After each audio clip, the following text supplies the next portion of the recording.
love this book with my entire soul. Oh my gosh, this is a weird series. It's very good. Enigmatic, wow, that is a big word.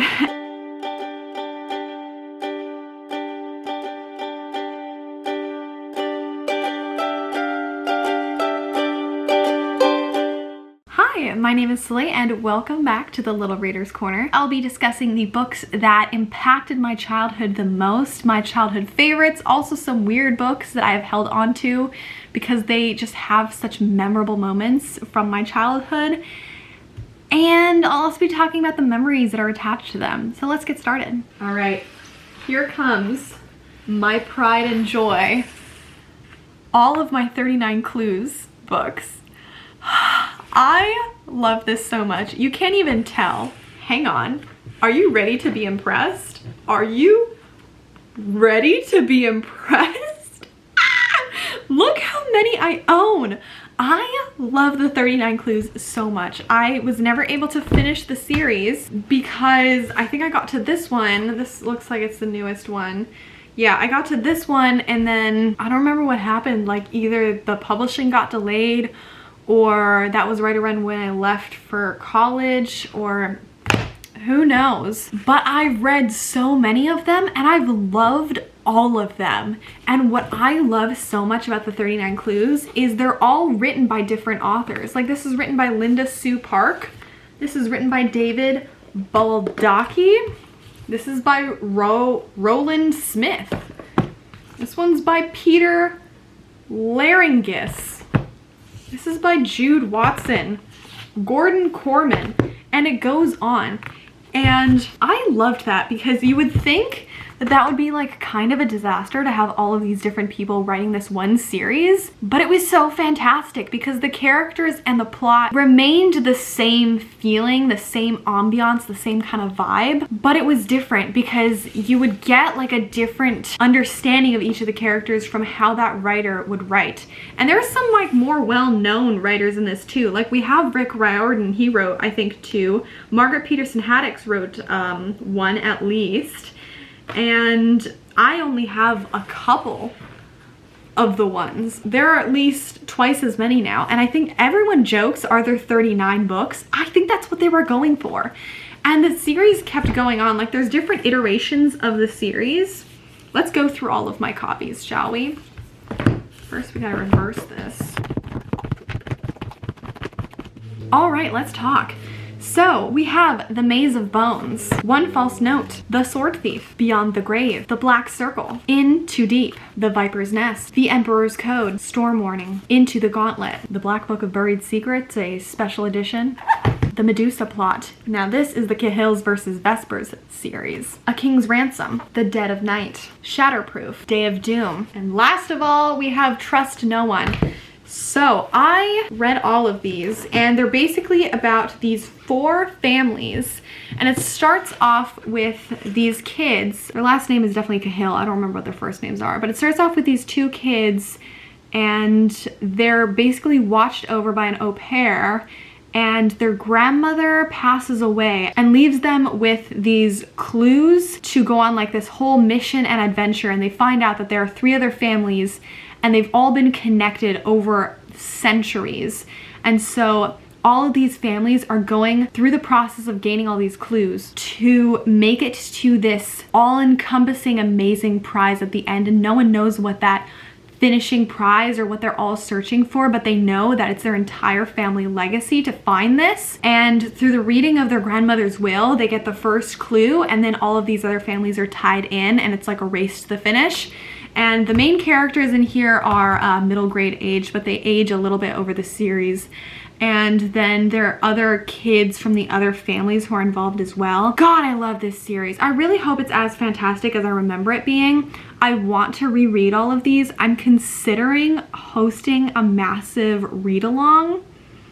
If you're interested, let me know, because I want to reread all of my copies. It won't be until the summer because I have to ship these to my next apartment, but I really want to reread all of these. So these are all of the Percy Jackson and the Olympians and the Heroes of Olympus books that I have.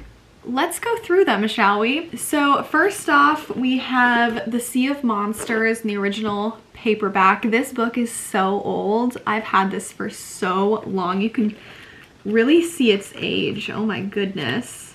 Wow, it's so stained. So I have The Sea of Monsters.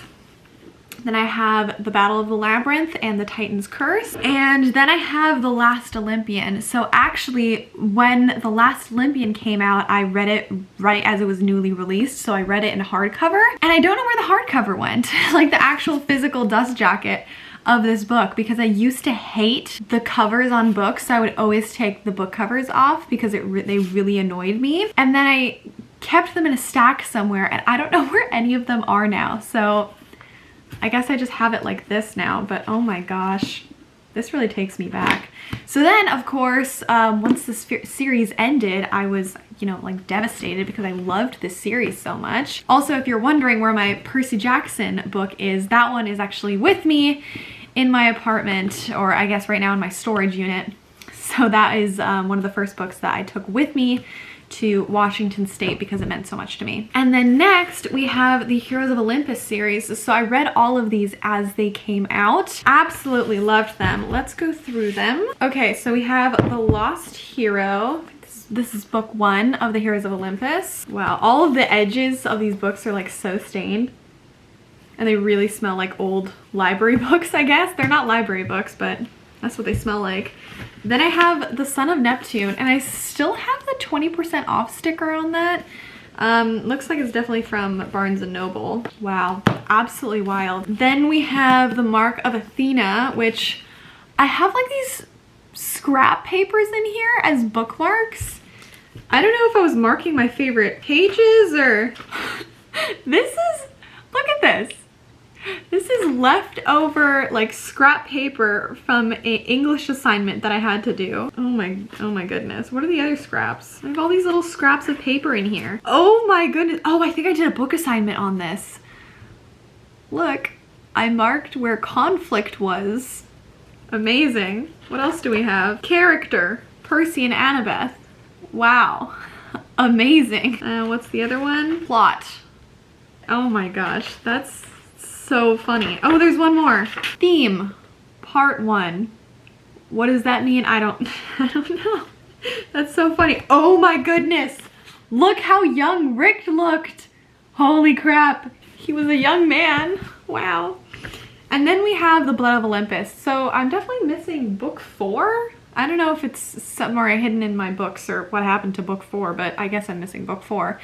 So we have The Blood of Olympus, and let's see if my bookmark is still in here. Shoot, I must have taken my bookmark out, but I never finished reading The Blood of Olympus. Fun fact, I just talked about this on a live show, I think with Needy from Needy Reedy Reads. I never finished The Blood of Olympus because I was terrified of something happening to my favorite character of all time. One of my friends in high school mentioned something would happen, and he hadn't even read the series, so like he wouldn't have known. But either way, I was terrified. About 100 pages from the end, where like the climax is happening and all of this conflict is going on, I stopped reading this book. So 7 years ago, I stopped reading about 100 pages from the ending, and I have not read it since. I don't really know what happens at the ending of this series because I cannot stomach having something bad happen. And I know something bad does happen, but I just don't know exactly what it is. But I know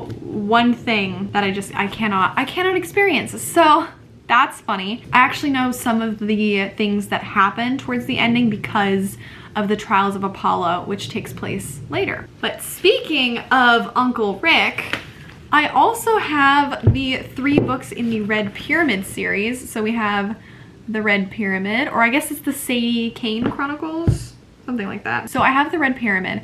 I guess it's the Kane Chronicles is the series name. I have the Red Pyramid. I have the Throne of Fire and the Serpent's Shadow. Absolutely fantastic. These are about Egyptian mythology rather than Greek mythology, which is what Percy Jackson is about. So if you're interested in Egyptian mythology, these are fantastic. Also just great middle grades. I really want to read them at some point because Hulu is adapting them for a TV series, so I'm very excited about that. I have the Matched trilogy. So these are quite a bit older. They're written by khande. They consist of Matched, Crossed, and Reached. I started off really enjoying these books. I really kind of liked the concept of Matched. I don't even remember what it is. It's basically about you being matched with the love of your life at this kind of ceremony thing. It's very much an early 2010 kind of book. So I was totally fascinated by the concept. I don't think I would read this again. It's a really dystopian romance, and I think the main character, like the whole plot of it, is that she's matched to her forever person, and she either really hates the match or just hates the whole concept and then decides to run away, and then there's the sequel and the last book. But the funny thing is, I never finished the last book. I was very close to the end. Oh my gosh, this tab is so old. I was on page 441 and there were only about 500 pages in this. I was 50 pages from the end and I didn't finish it because this book was pissing me off so much. So it's funny that this is actually on my favorite bookshelf because I just haven't ever gotten rid of them. It's interesting because I started off absolutely loving this series, but as I read the other books in the series and as I got older, I really ended up hating where the series was going. So this is an interesting point to start off of because gosh, I really loved this book when I was reading it, but just I hated the turn it took and it was so weird towards the end. If you read this series, if it was like a long time ago or if it was recently, let me know your thoughts on it because I'm really interested to hear what other people have to say about it. All right, on to the next shelf. So I have these 3 books, and I think I have more somewhere, or maybe I got rid of them. But I have these 3 books in the Septimus Heap series. So the first one is Magic. The second one is Flight. And then I have the 4th one, which is Quest. I don't know where the others are. Never mind, I found one more, and that is the 5th book, which is Siren, also missing the dust jacket because I hated dust jackets. So I don't know, but oh my gosh, you can see the age on this. Holy crap. And I still have my bookmark in there because I never finished this. Do we sense a pattern? We do sense a pattern. What kind of bookmark is it? Oh my god. That's a really cute bookmark. Wow, that's so wild. Oh my gosh, these pages are so aged. And with the deckled edges, like wow. Anyways, so this is about the sorcerer Septimus Heap, right? Yeah, Septimus Heap, the 7th son of the 7th son, disappears the night he is born, pronounced dead by the midwife. That same night, the baby's father, Silas Heap, comes across an abandoned child in the snow, a newborn girl with violet eyes. The Heaps take her into their home, name her Jenna, and raise her as their own. But who is this mysterious baby girl, and what really happened to their beloved son, Septimus? So this is a whole series. I believe there are 7 books because this series also has a lot to do with like certain superstitions about the magic number 7 and a bunch of other ones that I can't remember. But 7 is a really prominent number in this whole series with the 7th son of the 7th son. I remember being a really fun series, but again, I have not read these for over, I think about 10 years maybe. It's been about 10 years since I read these ones. And these came out a while ago, so I don't know how well they've aged. Written in 2005, wow. These really are something. If you read these, I'd love to hear your thoughts on these. I really remember enjoying them, but then at some point, especially because I ended up giving up in the 5th book. I mean, when this came out, this was a new release, right? I think it was. When was this released? This was released in 2009, and I did get this as a new release, so I was pretty young at the time. So yeah, really interesting. But I ended up giving up in this one because it just got so convoluted is what I remember. Like it was getting really confusing, and because there was some time between I'd read the first couple ones and when this one came out, I remember just being kind of confused, and yeah, the story just kept going on. So that's all I really remember of these books, but interesting either way. And I always thought it was so funny that these are little squares. Like all other books are rectangles and these were just like these little fat squares, and I kind of love that. Next up, I have this series that I absolutely loved that I don't think anyone I was talking to had read these, and that's the Shadow Children series by Margaret Peterson Haddix. You'll notice I own a lot of Margaret Peterson Haddix's books because I loved her so much.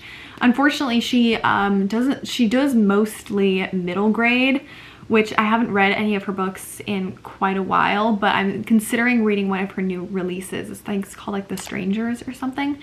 But these were so good. I don't own the first one because I brought the first one with me because these mean a lot to me. Okay, so there are 7 books in the series. It starts off with Among the Hidden, which I'll have right here. Then it's Among the Imposters, Among the Betrayed, Among the Barons, Among the Brave, Among the Enemy, and Among the Free. These books were quite short. They're all about 200 or so pages, and they're definitely middle grade. This had a really interesting concept. It's primarily about the main kid, but then each of these stories, I think the first couple ones revolve on a different kid, and then towards the last 2 or 3 books, then they circle back to the first main kids again. So I think there are like 3 total main kids overall, and they all come together towards the end. But it's primarily about having a limitation on how many children you can have. So I believe you're only allowed to have 2 children in this series. And I think the government has like a set ban on it and a certain authority, and if you have that 3rd child, then it's an illegal 3rd child, and there are a lot of bad consequences about it. I don't remember how intense it was because this is a middle grade series and it came out a while ago. This one is 2003. So I don't remember how intense it got, but definitely intense concept to start off with. So this whole series is discussing all of these children who weren't supposed to exist but still came into the world and have to be among the hidden. So that's kind of where it goes off, and all of these kids like come from entirely different places, but they all have that one thing in common. I really want to reread these at some point to see if it holds up and if it's still a good series, but otherwise I loved these when I was younger. Next, we have some books that I actually just recently talked about in my time travel recommendations video, so you can check out that one if you want specifically time travel recommendations. And they're a mix of adult, young adult, and middle grade, so there's something out there for everyone. But that is the Missing series, and this is also written by Margaret Peterson Haddix. I loved this series so much. I very much believe that I think they still hold up nowadays. I can't be 100% certain, but I really want to keep reading them, especially because I never got to the last few books in the series because they took quite a while to come out, and now they have different covers and the covers are weird and they make me mad, but it's fine. So the first one is Missing, and then it's Sent, and then we have Sabotaged, and then we have Torn, and then we have Caught.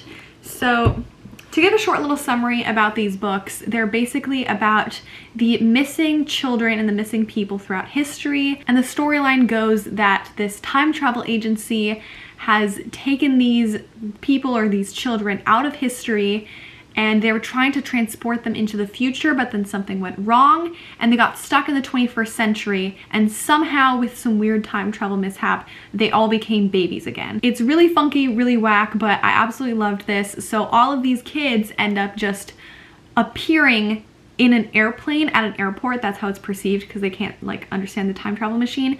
So it's like this airplane pops up at this airport, completely empty except with all of these babies, and they get adopted, and then years later when they're like 12 to 14, they are all invited to this like camp or something with their adoption agency. It's really interesting, and they all meet up and they're trying to get all of these kids back to where they were originally, the time period that they were originally from.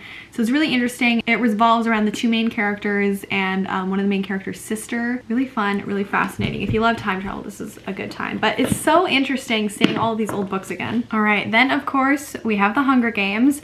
So I don't remember why I don't have the second book. I definitely read the second book. I don't know what happened to it. Maybe I lent it to a friend and never got it back, but this copy is one of my favorite book copies that I own.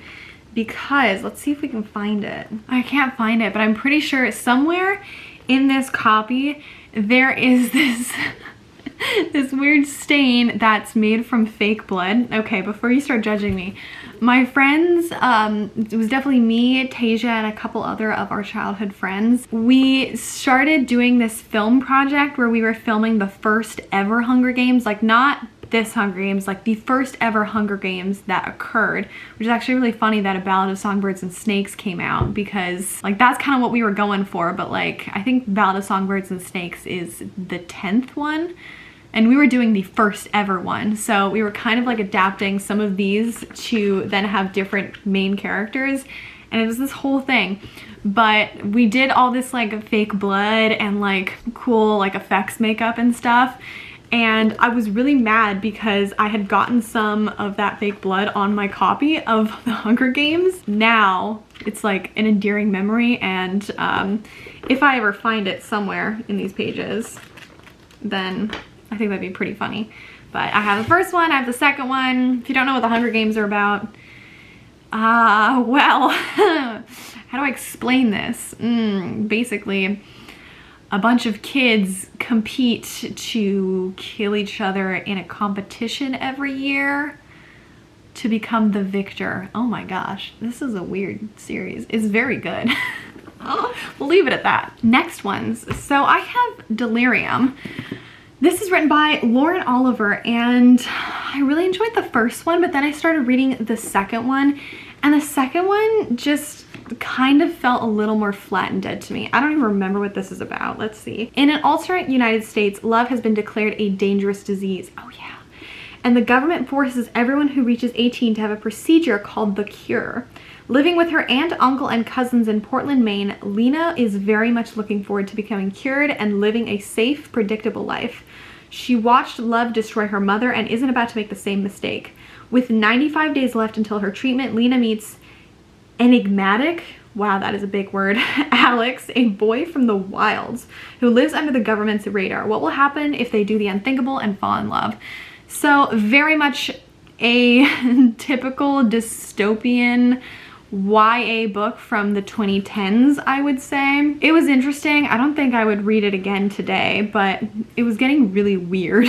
There's a second one and a third one, and I hate the new covers. These covers are beautiful. The new covers have like a face on them. I hate them, but interesting series. Next, we have Inkheart and Inkspell. This is the classic movie tie-in edition. Oh my gosh, the movie is really something. I remember we were really pissed off at it, but that was like way back when. Oh my goodness, look at this bookmark I have. This is like a star, like plastic bookmark. Those were the days. Oh my goodness. I might have even like seen the movie before I read the book. Who knows? Oh my gosh, this is such an old edition. This story was so interesting. I love Cornelia Funke, and I think I was listening to the audiobook in German at some point too. But it's basically about this father who anything he writes becomes true, and then he accidentally writes his wife into this storybook that he's created. And then at some point he accidentally releases the storybook characters in this world he has created into the modern Earth, our universe kind of thing. And then it becomes this whole thing, and we have Dustfinger and Gwen, his ferret, and I think that's when my love of ferrets started, so you can thank Cornelia Funke and Inkheart for that. And then I also have the second book, and I remember my friend Tasia and I specifically marked where there was a very quick kiss. Like, it was like a peck that happened. I remember like vividly where that was too. So, you know, those were the days. But I never finished, oh, that is a dated bookmark. I never finished reading these either. I don't know what happened. I just never did. Next we have this book, which is Oorlogswinter, and this is by Yonder.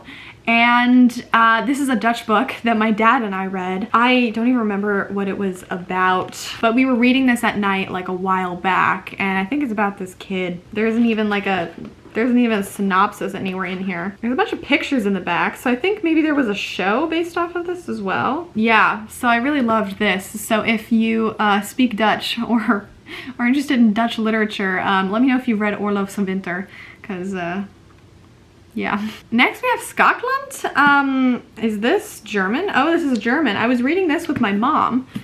Also don't know what this one is about, but it was something to do with this queen in this empire. I don't know. Yeah, this one was fun. Oh, Secret Life of Bees. Oh my gosh, I read this so long ago. This is written by Sue Monk Kidd.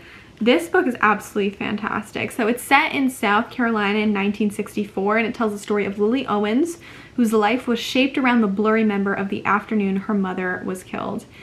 When Lily's fierce-hearted black stand-in mother, Rosalind, insults 3 of the deepest racists in town, Lily decides to spring them both free. They escape to Tyburn, South Carolina, a town that holds the secrets to her mother's past. Taken in by eccentric trio of black beekeeping sisters, Lily is introduced to their mesmerizing world of bees and honey and the Black Madonna. Remarkable novel about divine female power, a story about women that will share and pass on to their daughters for years to come. This book is phenomenal. I read this so long ago, I barely remember it, but I really want to read it again sometime. Oh my gosh, this book is so good. Probably should have kept this in with the Percy Jackson things, but I have this Demigods file, which I think just has like a bunch of... Oh, no, I don't. What is this? I thought this was the one from that has the pictures. Oh, that's so funny. It has like interviews with the characters, and it has like a puzzle and a map. Oh, it does have the pictures. Okay, it does have the pictures of the gods. That's so interesting. Yeah, there you go. Next, I have the City of Ember. So this has the first 3 books. Then I also have the 4th one, which came out a little bit later. But oh my goodness, do you see this? Look at how much love this collection got. Oh my gosh, these were the days right here. Oh my gosh, one of the pages is like completely falling apart. Wow, so this is basically about a civilization that is underground in like a post-apocalyptic world.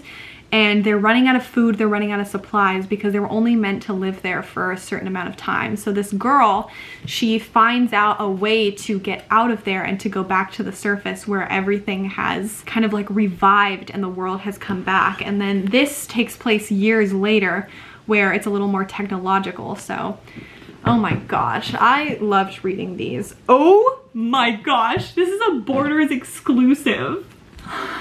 Anyone remember Borders? I still have a Borders gift card, fun fact, so that's a little sad, but whatever. Now we have one of my favorite books of all time, the Doomspell Trilogy. I was trying to figure out what book this was for years because I read this while I was sailing around the world on the boat, and I couldn't figure out what this was called. I knew it had like something to do with Doomspell or something. This is all 3 books, so I don't even know. Okay, so the first one is the Doomspell, second is the Scent of Magic, and the third is the Wizard's Promise, and this is written by Cliff McInnish. This was my favorite growing up. I loved this so much. I don't even remember how many times I read it. Let's go to the synopsis because I barely remember what it's about. In a blaze of light, a rush of wind, and a scrabble of claws, Rachel and her brother Eric are ripped through a wall and hurtled to a terrifying place. Like thousands of other children before them, they have been snatched away by the witch. But Eric and Rachel discover that they have astonishing gifts. The witch has met her match, but she will stop at nothing to enslave them and slay her old adversary, the wizards. The fate of all children hangs in the balance. Rachel and Eric embark on a journey from which there may be no return. Their extraordinary skills and courage could save our world or grant the witches the final triumph they've been waiting for. Wow, it's been so long since I read this. I can hardly remember what happens at all. This was published in 2000 or 2005. Love this book with my entire soul. Another absolute favorite of mine, which no one will understand, is Smiling Hill Farm by Miriam E. Mason.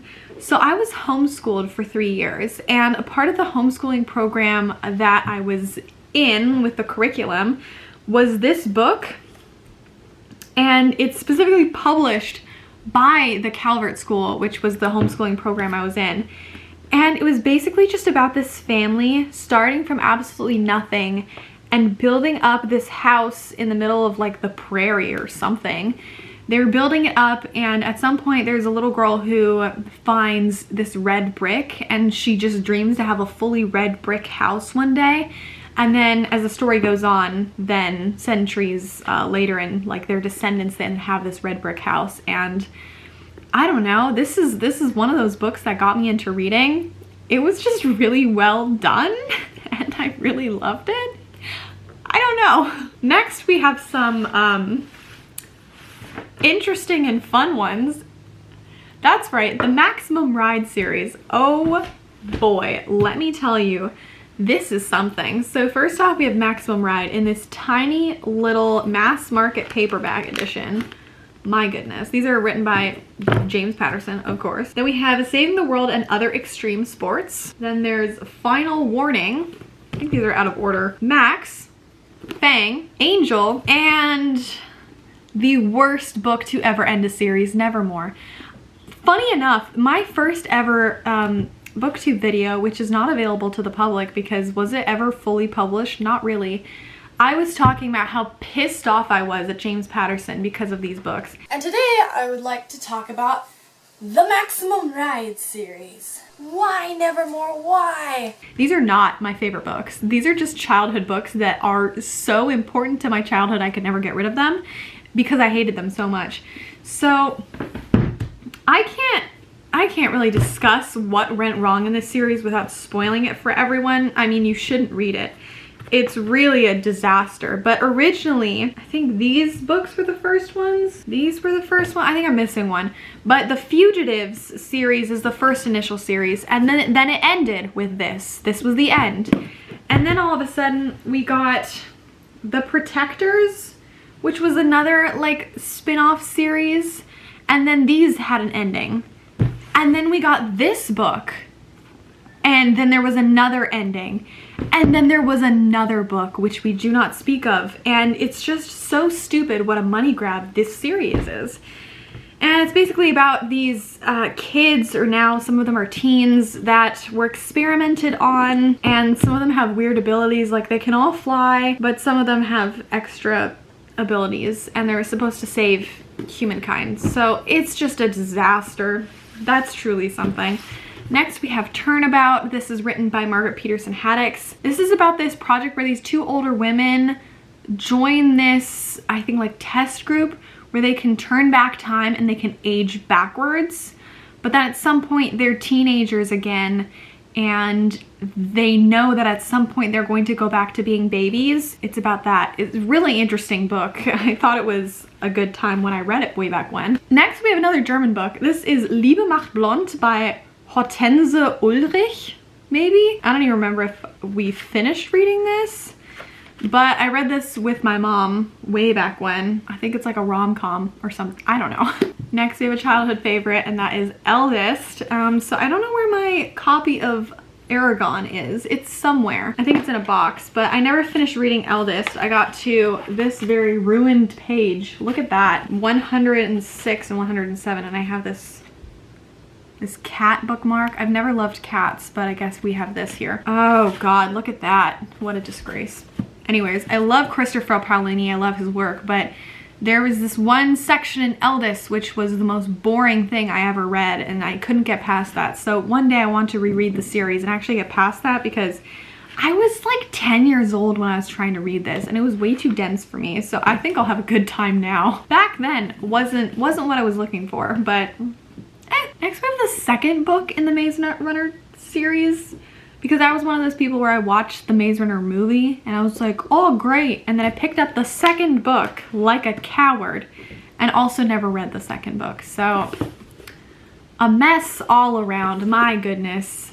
This series is about kids who grow up in this maze where there's all this deadly stuff and they try to find their way out of the maze.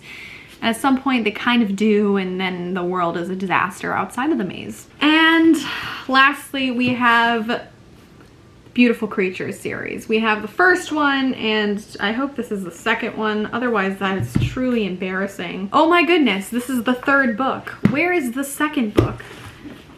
I don't know what to tell you. I loved the series in the beginning. I clearly have like 3 tabs. So I guess there's something impactful about these scenes. I hated the movie, of course. We always hate the movie. And then we have, is this the receipt from when I bought the book? No, this is like nothing. This is like a piece of a receipt from when I bought the book. Wow. Anyways, this is a really confusing book series. It takes place in a small town, and Lena is trying to conceal her power and the curse that has haunted her family for generations. But then there's Ethan, who is just waiting to escape this town, but then he's haunted by dreams of this beautiful girl, which is, of course, is Lena. And the series goes on, but I never really got past the second book. I don't even know if I read the second book, to be honest. We have 2 books left. That is Palace of Mirrors, written by Margaret Peterson Haddix. This is like a Just Ella, either retelling or the sequel to that. It takes place in a palace. There's a princess. It's about her life. I loved this. And then, of course, we have the Chronicles of Narnia, the entire compendium. So I bought this gigantic tome in Germany when I was there for a couple months. I think this was after we had left the US for a little bit and we were staying there with family. Or this was right after we finished sailing around the world, and then we were there for a couple months while we were applying for visa for the US. So I wanted to read all of these, and I did end up reading all stories in this. This has all of the 6 or 7 Narnia books. Let's see, The Magician's Nephew, The Lion, the Witch, and the Wardrobe, The Horse and His Boy, Prince Caspian, Voyage of the Dawn Treader, The Silver Chair, and The Last Battle. I ended up loving all of the stories except for The Last Battle. Hated The Last Battle. But these were written a long time ago. I loved the movies so much. The books are okay. So that is it. Those are all of my childhood favorite stories.